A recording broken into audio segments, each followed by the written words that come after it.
This program demonstrates the administration and interpretation of communication difficulties, assessment and interventions in hospitalized older adults with dementia, a tool which nurses and others can use to more effectively communicate with a person who has dementia.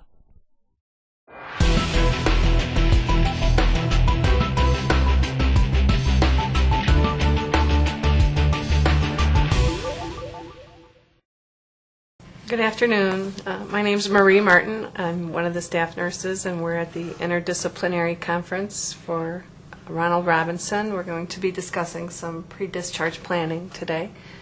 Mr. Robinson came to us, a 65-year-old male with a history of hypertension, diabetes, and some dementia, and he had a stroke earlier this year, and he's here for rehabilitation. What we were doing this morning is observing while Marie was assessing Ronald in terms of particularly paying attention to his abilities to communicate, both understand what people are saying to him and what he's reading, and that's called receptive abilities, and in terms of his expressive abilities, which are his abilities, obviously, to communicate with others.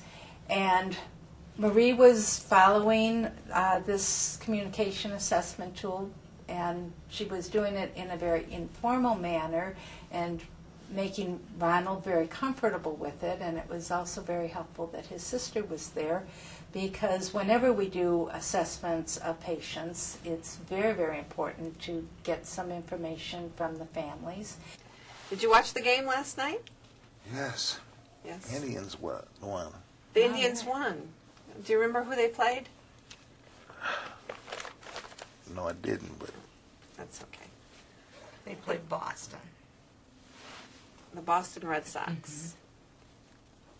Do you remember us talking about your call light yes. and to ask? Do you remember this sign? Can you tell me what that means? Don't get up by yourself. Very good. To use the button to call us. Yes. Okay. Where would you like to eat today? Would you like to eat in your room, or would you rather eat in the dining room? Dining room. The dining room. Okay, that's fine. Can you tell me what this is? It's claw, but it's, I don't know. Okay. What is this?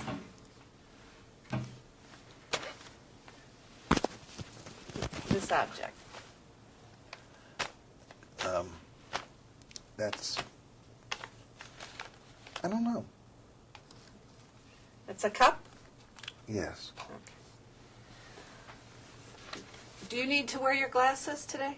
Yes. Okay. Do you want to put them on, or do you want us to put them on? Yes, I do.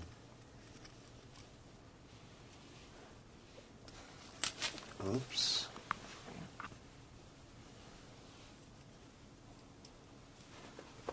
Okay. Is that better? That's better. Good.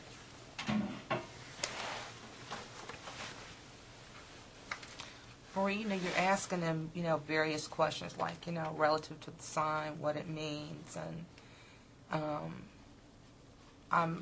I'm pretty certain that he understands. That he's able to read the sign, but he's just having some expressive issues. I had some concerns in the beginning, truly, as to whether or not he understood consistently. The longer I'm around him, the more convinced I am that he really does understand. It's just that, it's the expressive side that we need to work with.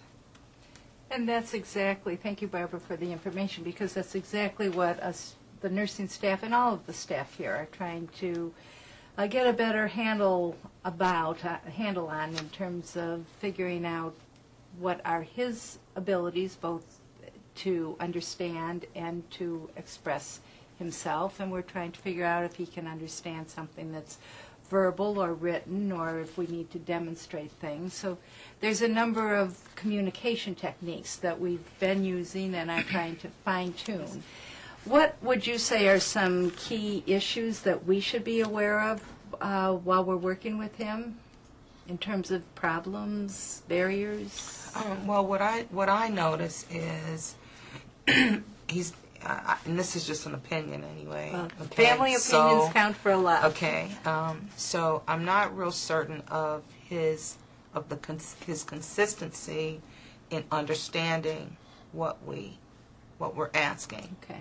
I don't know whether or not it's that he doesn't consistently understand or he just has the inability to respond. Okay. Okay, because it isn't consistent.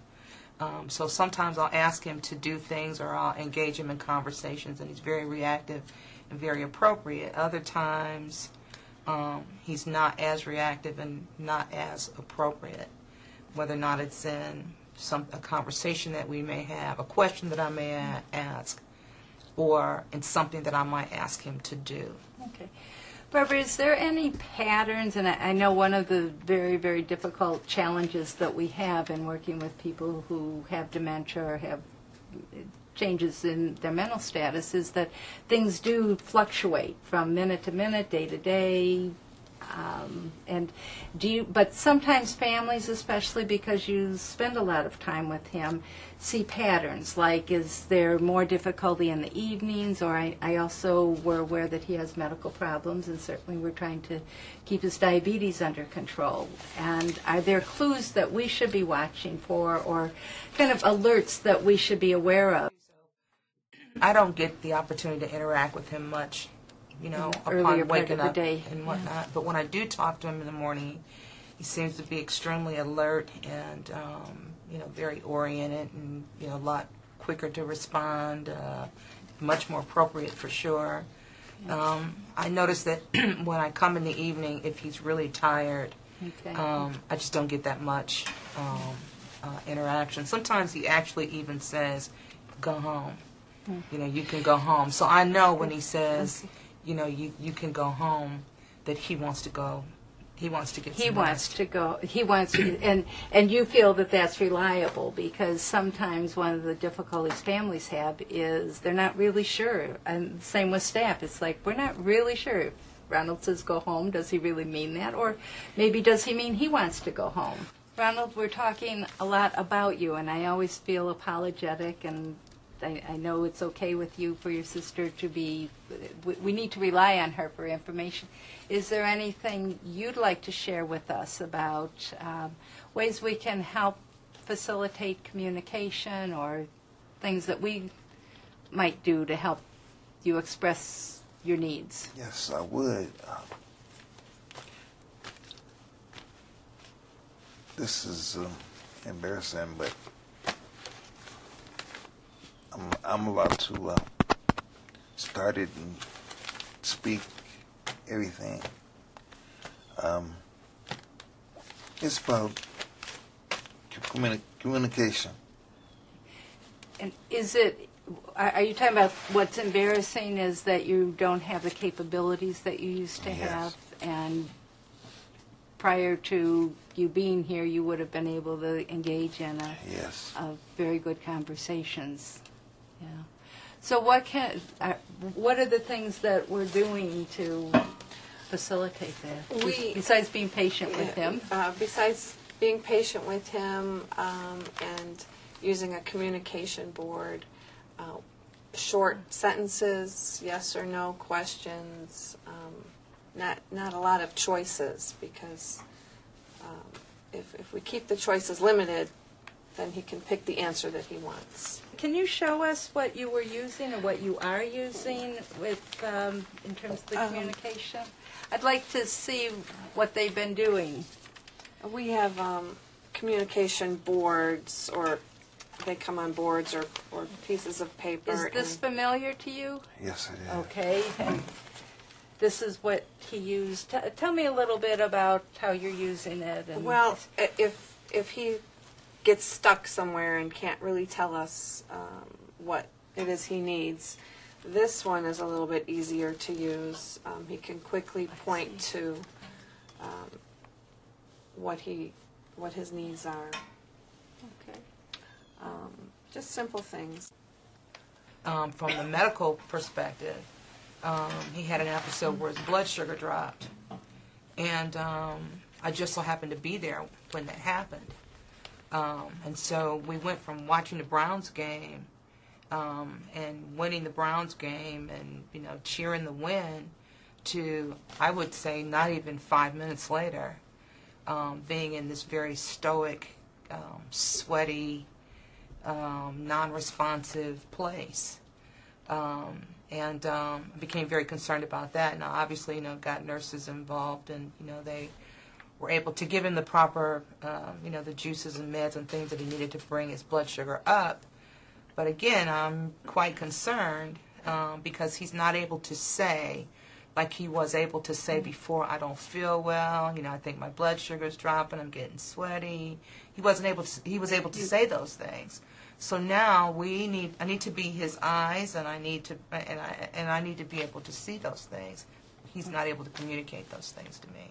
In my home, there's me and whatever personnel is in there to assist, or family to assist, so the numbers are quite small, and so we need something that's going to be effective when we come home. Consistent, reliable. And I think when we do our interdisciplinary conference and discharge planning, we're going to have to address the needs, the home care needs, and the way that Ronald's going to have to let people at home know. We will try and make some very clear written suggestions, and the two of you, of course, are part of that planning, and you'll have some ideas also. But at that time, the speech therapist will also be explaining a little bit about some of the techniques, and we'll all be able to share our ideas. And Ronald, you might have some ideas too. Thank you. Yeah. It's been wonderful. Okay.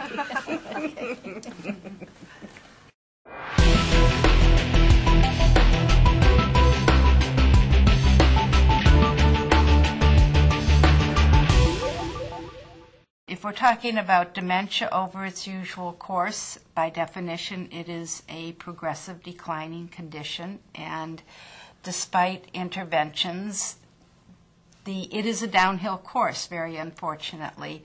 But there's a lot of communication techniques that are effective. One of the things that I think is very, very important to understand is that people with dementia are always communicating. That we live in a world where verbal communication is the norm, so we kind of get used to, okay, we talk with each other, we listen, we do all kinds of verbal communication, and if somebody loses their verbal abilities, then we kind of sometimes think, well, they're not communicating, and that's not true at all. Some of the terminology we use, like even saying that, he's just uttering meaninglessly, or he doesn't know what he's saying, or they don't understand what we're saying, so we can talk in front of him about him. Some of these things, I think, are just really, really very false. That, as I just said, I think people with dementia never lose the ability to express themselves. It may not be verbal, but even in the latest stage, I believe that people are communicating. And the same with our nonverbal behavior, that I think as dementia progresses, the nonverbal becomes dominant. And they are also still very, very sensitive to our nonverbal communication, and in fact, maybe even more so. Two of the major factors that are inherent in any hospitalization situation is, number one, there's rarely the consistent caregiver or family member there 24 hours, 7 days a week if they've been used to having that kind of contact. So there's the loss of that pattern of communication, there's the loss of the advocacy, there's really the loss of their personal assistance with communication. And number two, by virtue of being hospitalized, there's some medical condition going on. And medical conditions are one of the factors that really can affect mental status. So even though there's been communication patterns established for somebody, when there's an acute illness, then you've got electrolyte imbalances, you've got all kinds of medication adverse effects, you have all kinds of physiological disturbances that are altering their mental status and affecting communication abilities.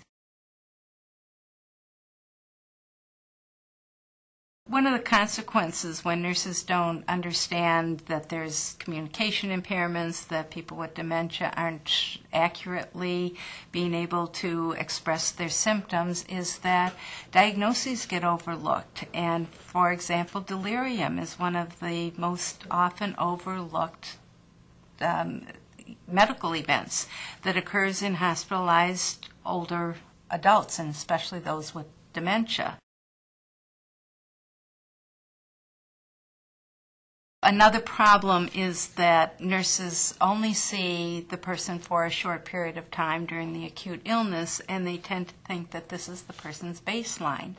Whereas if they'd spend time talking to the family and recognizing that there's this influence of a huge number of factors and that this is not the person's optimal level of functioning. As nurses, we need to always acknowledge that families of people with dementia, especially when they're in the hospital, they have some really, really key information that will make our lives, make the patient care much more efficient, and improve the care. And I think most families very, very much welcome the opportunity. I think they'd be thrilled if a nurse came and said, "We're trying to figure out how to communicate better with your mother. Can you give us some background information?" This assessment tool focuses pretty specifically on communication abilities, receptive and expressive. There's 9 questions that nurses can use to identify receptive and expressive abilities. And then for each of the 9 questions, there's a related intervention, a suggested way of facilitating communication. So some of the challenges with using this tool are, number one, we've talked about how fluctuating mental status can be, particularly during a hospital setting, and there's just so many factors going on. So one of the challenges is to sort out what are the factors that are influencing this. For example, it might be as simple as the person not having a hearing aid, access to usual hearing aids or eyeglasses. Another thing is that we often work with patients who are of a different cultural background, where I may speak English, the patient may not. There's also cultural differences, that words may mean different things to different people. So just communication issues in general that affect our communication with patients can be magnified when the person has dementia.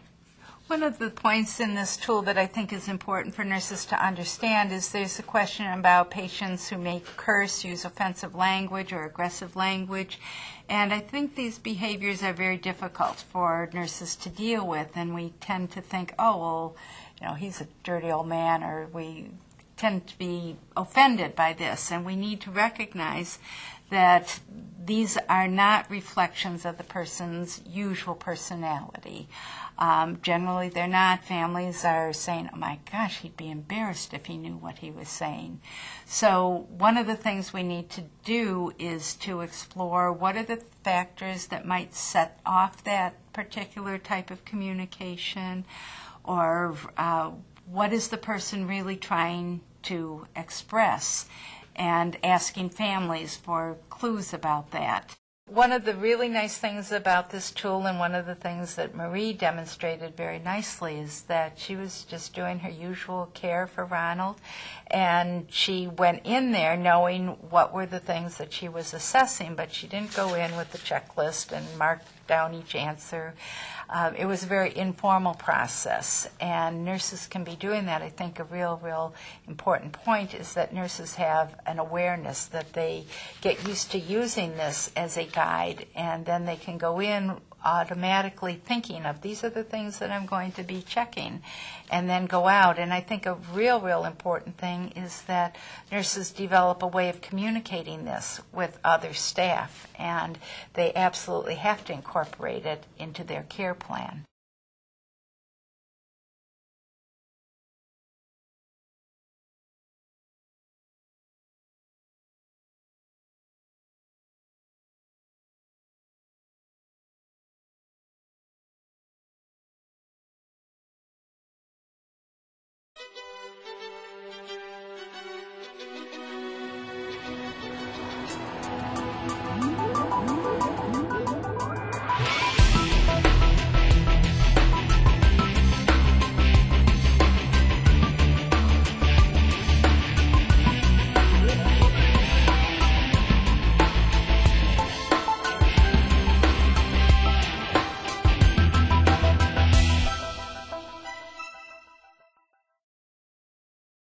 One of the most simple questions for assessment is us nurses knowing whether the patient can understand a simple yes or no question. Mm-hmm.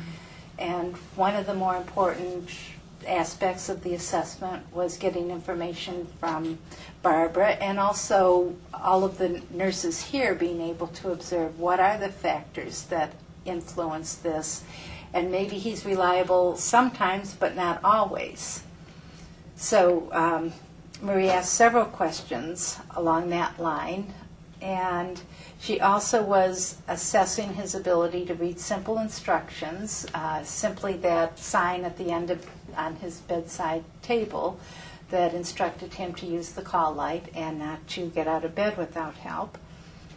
And then thirdly, she was assessing whether he could understand simple verbal instructions, asking some questions, and tell us a little bit about what are your experiences with him with verbal instructions.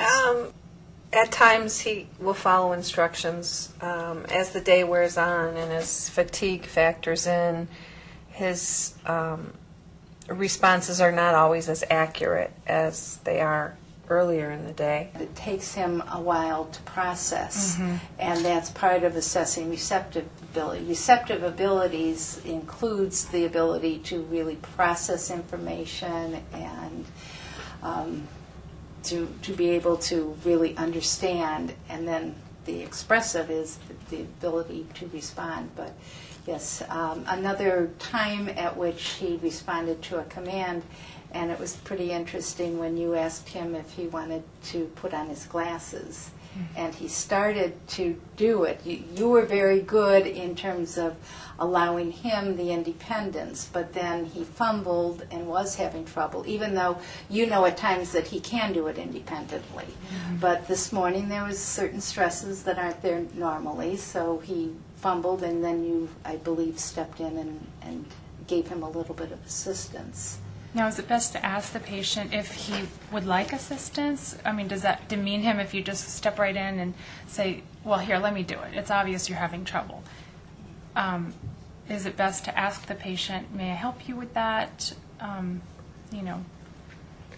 I always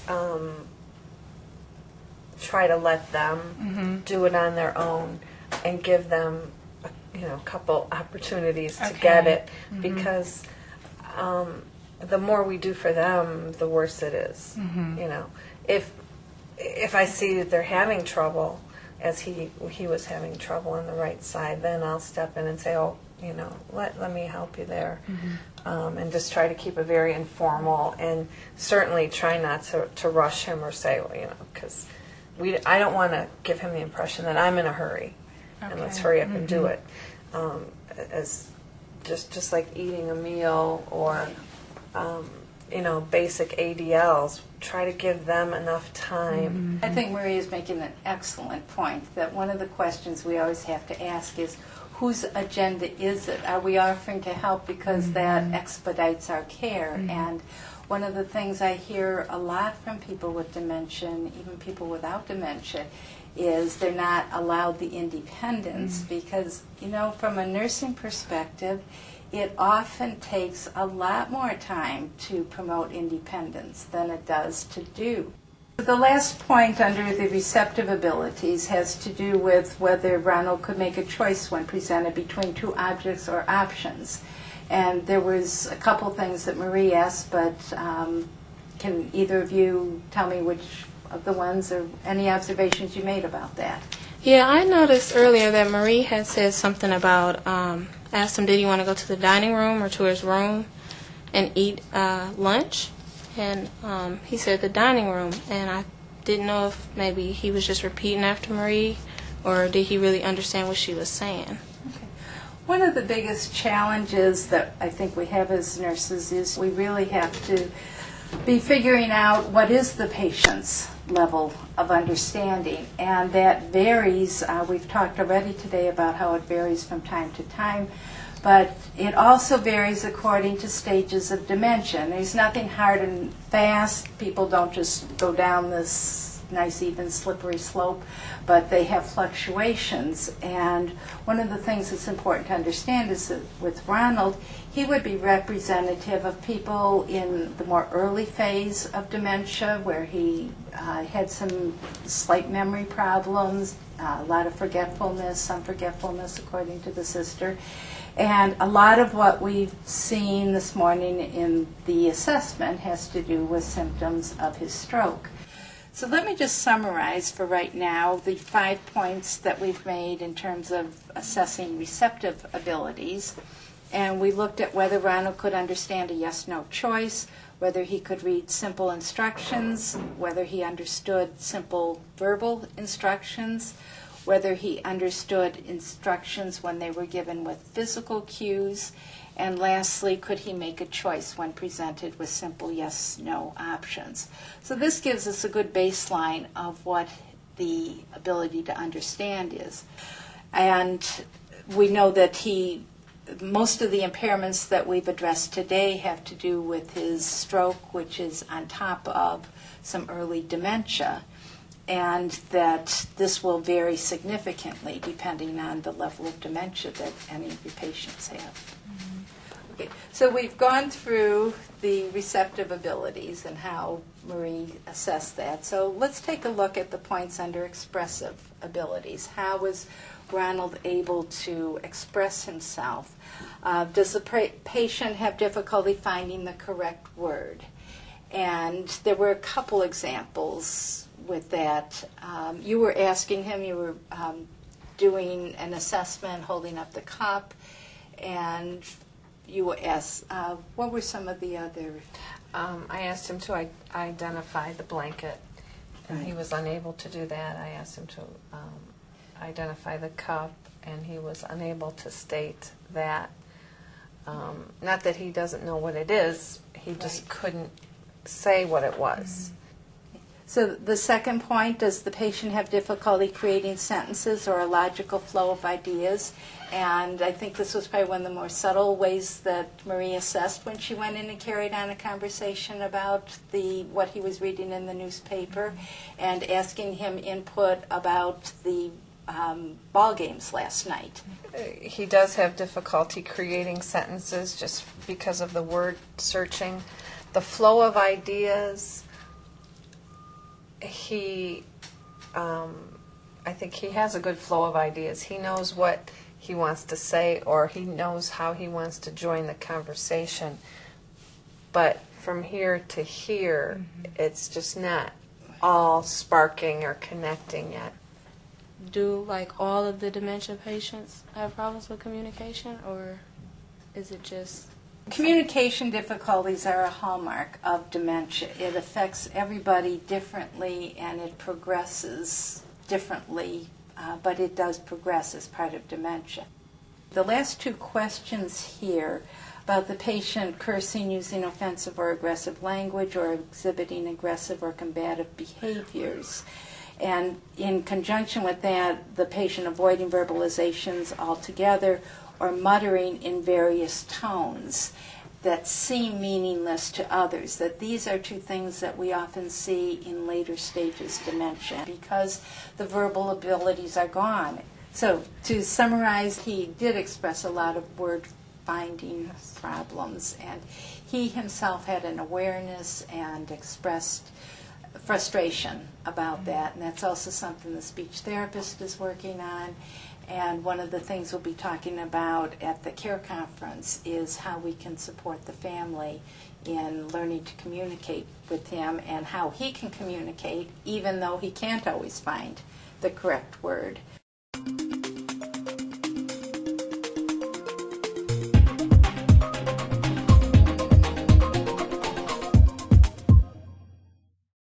Good afternoon.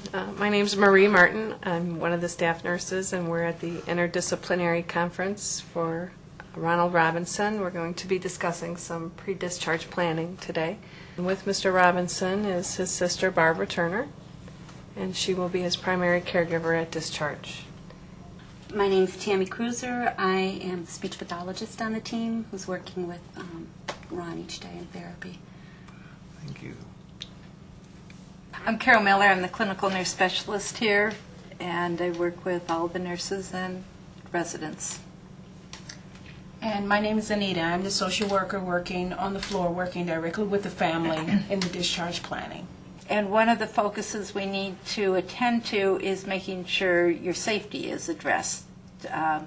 We know that there's some concerns, and maybe, Barbara, you'd share with us some concerns that you might have about safety and making sure that he gets along as well as possible. I've gotten numerous calls that he has fallen.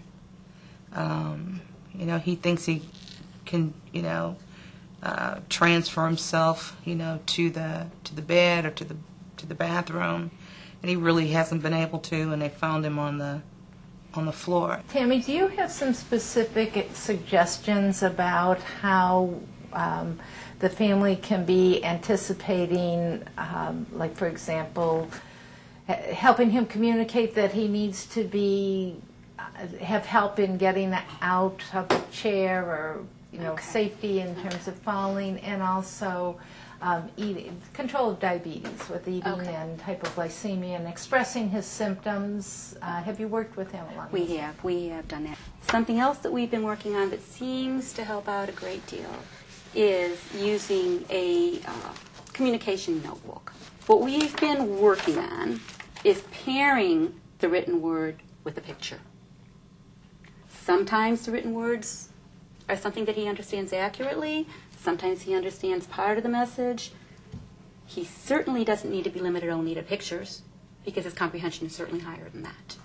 All right, so we try to put the two together to give him a little bit of added power in enhancing his comprehension. One thing that you do, and you do quite well, is when the printed sentence is in front of you, and you've had a little bit of rehearsal and a little bit of practice, you tend to be able to look at it and say the phrase, maybe 70% of the time. I want you to read the message, that goes with the picture. Try to read that. I feel sweaty. I feel sweaty. Exactly. It might not have been so easy for you to spontaneously come out and say, I feel sweaty. But when you have that little support, you become more independent in being able to give your message out. Or, if your head is feeling really spinny, what could you be saying here? I feel sweaty. Okay. And sometimes we have that perseveration where the same word comes out that he said beforehand. And maybe he wasn't intending to say, I feel sweaty again, but he had something in addition that he wanted to communicate. I want you to look right here at this word. And again, we're just starting to work on this in preparation for discharge, so we're learning this process as we go along. I feel confused. Okay? And this is something that we're going to work on, and we'll shape it so that it is a little more effective for you in preparation for discharge. The goal would be that if you're feeling something's amiss, and if there's time, and this is within your reach, that even if you can get to the pages, you're going to red alert somebody. Something's amiss, something's wrong, something's not right. So even without getting to the specific message held on the page, any of your staff or your family as you go home are going to say, whoa, let's check those sugars. All right? Or let's look for some other reason for the fact that he's feeling this way. So these are some of the things we're going to do with some of the medical issues in the hopes of making the communication a little bit more regular, a little bit more consistent. when you were talking about pictures and things like that, maybe having some clues or some pictures on the wall in his room, in his area, so that other people would be familiar with what he may be trying to communicate and maybe supporting that in some kind of way. Some of the home health agencies do have speech therapists that will come into the home. So we can have them come in the home for a while and then get him acclimated to the home setting, you know, being able to communicate some of those things in the home, and then outpatient. So there are a lot of resources available for the family, and it's my job to get those for you and get those implemented before he's discharged so that the services begin once he's home. Also, we'll look at, when we talk about socialization, we'll look at an adult daycare program for him where he could go a couple days a week. You have provided me today with some of the best information, I just have to say. Answered some questions and calmed some fears, because I feel that he's very vulnerable when he's out there if he's not, really, really groomed and prepared to be out there. And so some of those recommendations were absolutely just the best. Everybody has talked about this thing who we've, we'll say punished. But we'll manage. Yeah, he equates this event with punishment, and he uses some pretty powerful words to express where he is sometimes. It's overwhelming, I think, to see what's transpired, how much energy it's taking, that there's work ahead, but also a lot of success. But it makes you tired. I think he's very lucky to have an advocate like you, Barbara.